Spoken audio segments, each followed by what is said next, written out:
darkness enveloped the narrow road as I approached the house on Hallow Hill.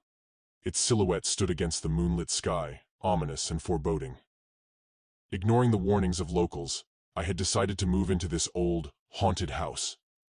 Little did I know, this would be the beginning of a nightmare I could never escape.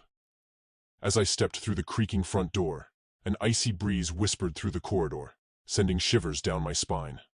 The walls groaned and seemed to breathe, as if the house itself were alive.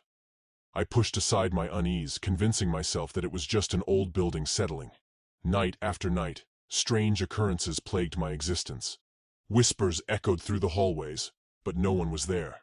Objects moved on their own, mocking my futile attempts to explain them away. Shadows danced along the walls, their sinister figures taunting me in the flickering candlelight. One evening, as I lay in bed, the soft patter of footsteps resonated from the attic above. I listened intently, my heart pounding in my chest. The footsteps grew louder and closer, until they stopped directly outside my bedroom door. Fear gripped me, rendering me motionless. The door creaked open, revealing a ghostly figure shrouded in darkness. Its eyes glowed with an otherworldly light, piercing through the gloom. The ghostly apparition floated towards me, its ethereal form sending chills down my spine. I tried to scream, but no sound escaped my lips. Days turned into weeks, and the haunting escalated. I woke up one morning to find words etched in blood on the walls, spelling out a chilling warning. Leave now, or suffer the consequences. Fear consumed me, but a stubborn determination rooted me to the house. I was determined to unravel its secrets. In search of answers, I delved into the house's dark history. It was said that a family had once lived here, but tragedy had befallen them. The father, driven mad by the house's malevolent presence, had murdered his family before taking his own life. Their tormented souls were said to linger, forever trapped within the walls.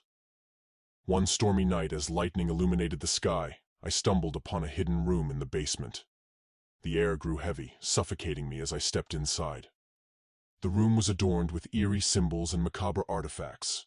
A journal lay open on a dusty desk, its pages filled with the desperate scribbles of the previous owner. The journal revealed a horrifying truth. The house fed on fear, growing stronger with each terrified soul it claimed. Its malevolence was insatiable, and it would stop at nothing to ensure its victims remained trapped within its walls for eternity. I knew then that I had to break free from its clutches. Armed with newfound knowledge, I devised a plan to confront the evil that lurked within. I gathered the spirits of the family together, offering them peace and release from their tortured existence. As the clock struck midnight, I stood in the center of the house, surrounded by the ghostly apparitions. Together, we chanted ancient incantations, their voices mingling with mine in a chorus of liberation. The walls trembled, the house fought back, but the spirits held strong. Suddenly, a blinding light engulfed the house, banishing the darkness that had plagued it for centuries. The spirits, freed from their torment, ascended to the afterlife, leaving behind a sense of peace and tranquility. With a final sigh of relief, I stepped out of the house on Hallow Hill, leaving behind the horrors that had haunted me for so long. As I walked away, I couldn't help but glance back at the old, abandoned building, knowing that its malevolent presence had finally been vanquished.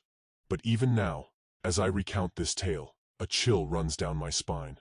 I am reminded that evil can lurk where we least expect it, and that some nightmares are impossible to forget.